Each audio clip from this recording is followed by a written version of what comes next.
Hey guys, welcome in for 30 books in 30 weeks. We are in week 7. Go figure. Um, and this week is going to be hard pressed not to be my very favorite week of this entire personal development journey because we are talking about my favorite book of all time. The book is called Loving What Is, and this book 100% changed my life. What's going on, Pamela Williams? I see you. Welcome in. So, as you guys are coming in and joining me on this live stream, please invite other people. Please share it out. I think I made it public for the first time. I actually remember to do that. Man, this week is going to be incredible. I cannot wait to share this book with you all. If you're someone who's just catching this for the first time, you don't really know what this is all about. I started this series a few months ago by reading various personal development books and then sharing my takeaways from it. And I decided that for 2018, I really wanted to raise the bar on what that looked like and how I was able to share that information and teach some of the philosophies and the principles that are in these treasures. And so I'm literally rating my personal development library. I am rating the personal development libraries of my mentors and so forth. And so right now I'm still going through my library, and I've been pretty strategic about picking the books and when we roll them out. And this week is the week that is my favorite book of all time. It changed my life, you guys. So if you don't know who I am, though, I'm Marcy Batiste. I can't talk. Let's try this again. I'm Marcy Batiste. I'm a public speaker. I'm an author, and I'm a success and recovery trainer. Hey, Capria, what's going on, Frank? And I am known for 3 things. Number 1, I live life on Mars. Number 2, I'm sold out to my happiness. And number 3, I am committed to seeing other women shine, helping them on their journey for transformation and to discover and embrace what I call their star power. And so many of my clients that work with me know that those 3 things are paramount to everything that I do. They are in alignment with my personal mission statement, which is to love with my head, lead with my heart, and to leave a legacy that my daughters can be proud to say, that's my mama, and this is what she stood for. So, and in the meantime, to just be happy. So that's a little bit about me. I also have a training company called Bankable Success Advisors, where I work with businesses and individuals to help them optimize their personal and professional investments to yield the best return possible, whether it's time, energy, human capital. I do a great deal of training on domestic and workplace violence, public speaking engagements, keynote addresses, workshops, and then on the personal side, curing emotional bankruptcy, which is why this book for this week, this book, Loving What Is, I'm telling you, this is my favorite book of all time. It is my 100% favorite book of all time. The author's name is Byron Katie. And I don't even remember how I discovered this book. It was when I was going through a really, really tough time. I was recovering from my experience with domestic violence. I was in counseling, I think, at the time. And I was really trying to figure out, I was on a mission of about 18 months, really trying to figure out why I kept making the same mistakes over and over and over, and how I could fix it. Like, what did I need to do? What changes did I need to make? What alterations and adjustments did I need to make that would allow me to stop making the same poor relationship decisions? And somewhere through that process, I stumbled upon this book called Loving What Is.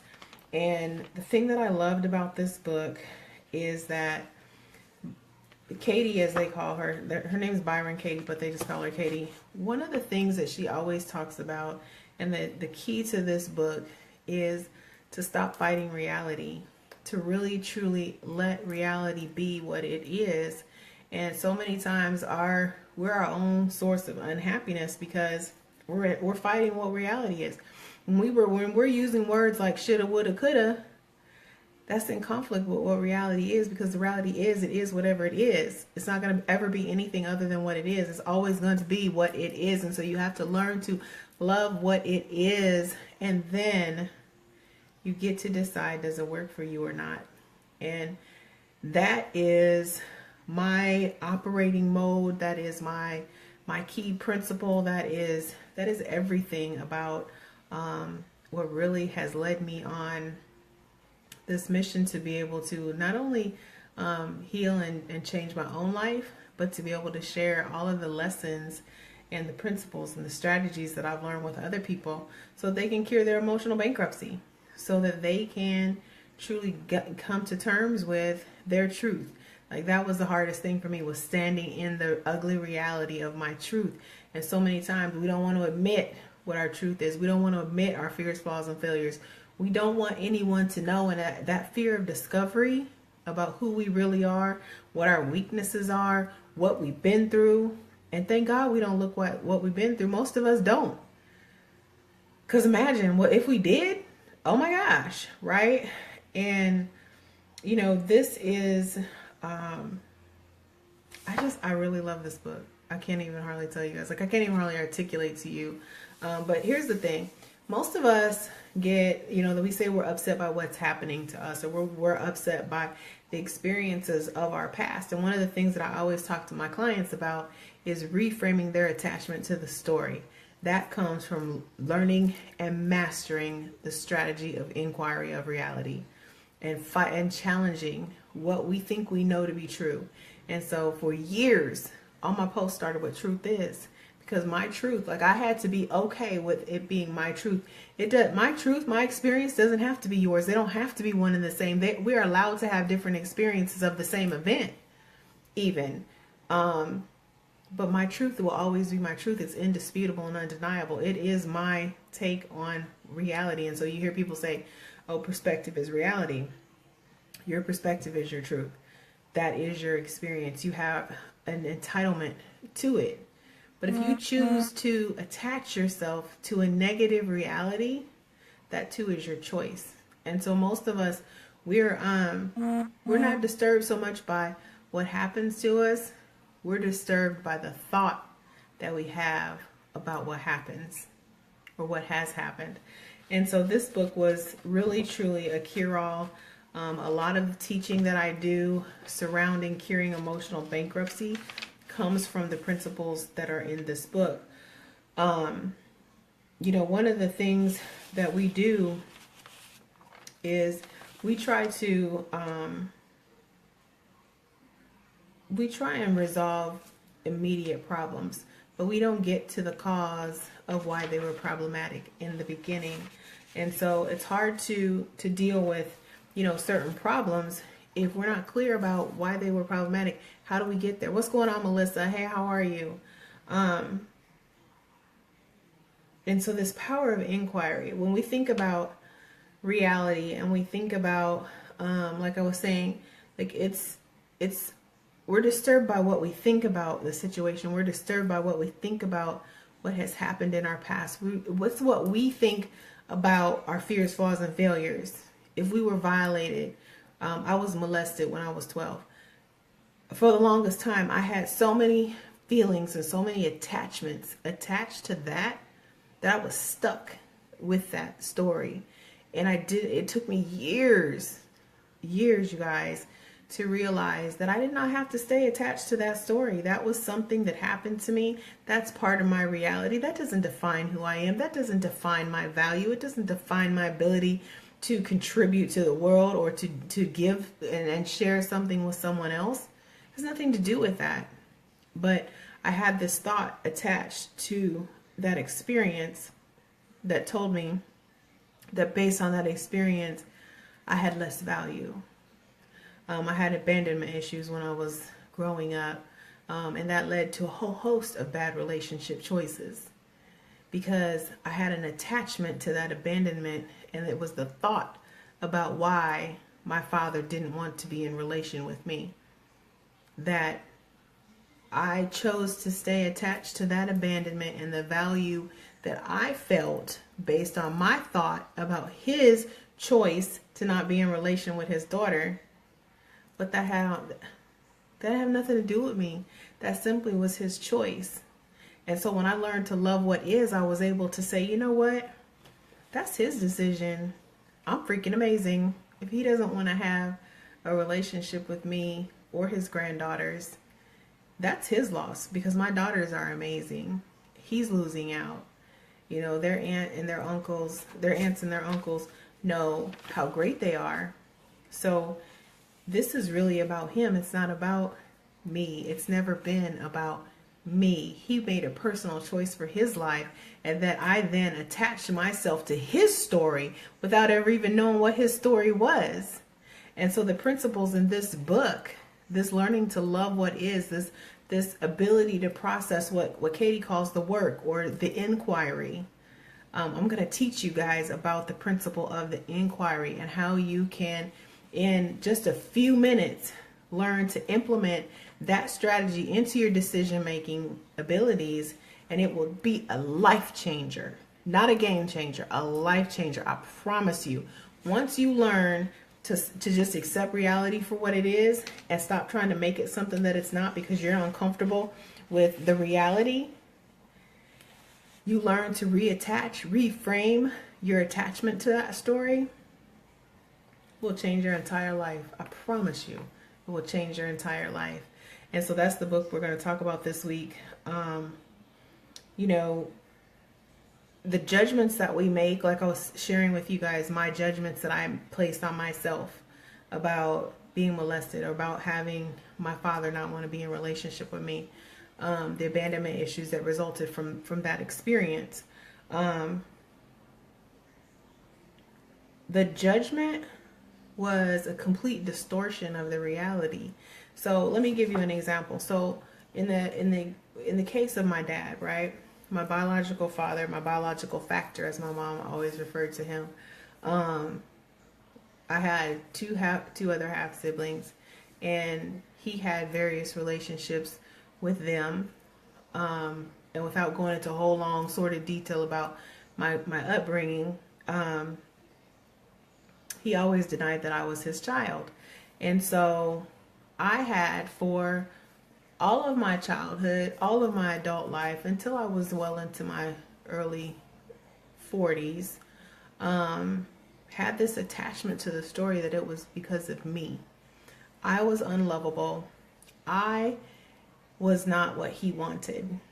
And it wasn't until I got into therapy and I started learning about and discovering about healing and the mindset and the ability to how we internalize other people's choices. And I realized that his choice didn't have anything to do with me. He made his choice not to be in relation with me before I was ever born. He wanted my mother to have an abortion. But it didn't occur to me until, like I said, I was in my 40s, that decision was made long before I ever existed. But I chose for 40 years to attach myself to his choice that had nothing to do with me. But I made it. I convinced myself that his personal choice not to be in relation with a child that he had never ever known somehow had something to do with me. How could it have anything to do with me? He never met me. But mentally, that was my attachment to that story. And so I realized in my early 40s, late 30s, whatever, that he made the choice before I was ever born. It was about some choices he made that created me, that he had a certain feeling about that reality, that my mom had a certain feeling about that reality, all of which had nothing to do with me. And so I decided at that point that I was no longer going to chase after this pipe dream of what could be, what should be, how I thought he should be, because he had the title of my father. And I let that go. Long story short, I began building a relationship with my half siblings. We end up talking about their relationship experiences with this man that I hadn't known. I only knew his name and of him. So then the very limited experiences I had with him, I was very, very young. I was like 3 or 4. It's about 4 actually. And so, long story short, what I discovered upon talking to my siblings about this man who I had so many years sacrificed much of my self-worth and my value on behalf of his choices, I realized that he's not someone that I would choose to be in relationship with. He's not someone that I would choose to be my friend. He didn't represent the characteristics of the kind of individual that I would want my children around. Based on his life choices, based on some lifestyle choices he had made, and then based on the fact that he had chosen to discard his own daughter. And so that combined with the bits and pieces that were filled in, and once I realized, like, wow, I suffered so many years this daddyless daughter syndrome, and I didn't have to, because I had attached myself to a story that wasn't even true. I attached myself to a story that he didn't want to be in relation with me. What the reality was, he didn't want to admit things he had done that led to my conception. And I want to leave that right there. So stay tuned this week, you guys. I'm trying to tell you, this book will change your life. These concepts will change your life. So if you have never ever shared out one of these videos, when I do these 30 books in 30 weeks, this is the week you want to start sharing, because this information is going to be powerful. It's going to be information that will change your life. It will change how you relate to other people. It will change how you allow other people to relate to you, how you teach them to be in relation with you. So loving what is, we're going to talk about the real and the raw about reality. We're going to talk about the power of the inquiry, and we're going to talk about how you stop fighting reality, make peace with it, so that you can move forward with things that you want to do. And truly, when we talk about curing that emotional bankruptcy, this is it right here, y'all. This is it. This is how you do it. So when we're talking about that whole optimizing your emotional investments to yield the best return possible, that's how we do it. Because right now we're pouring a whole lot of emotional investments into wrong stories based on attachments to stories that are not really reality. And so once we cure that, and we can cure that emotional bankruptcy and really start to rebuild love, life, and relationships with the people that we are engaged with. So I hope y'all are as excited as I am. This is going to be a powerful week. I'm excited about this week. We're into week 7, 30 books in 30 weeks. We got 23 weeks left after this week. And boom, that's it. So as always, you guys, I thank you for jumping on. I thank you for joining in. I thank you for sharing this out. If you're not already subscribed to my YouTube channel, all the videos for the first 6 weeks are all uploaded on YouTube for you to go back for your viewing pleasure. But just don't forget to hit that subscribe button if you do that. If you have feedback, comments, questions, concerns, whatever, my inbox is open 24 hours. And in the meantime and in between time, guys, thanks for living life on Mars. I'll talk to you soon.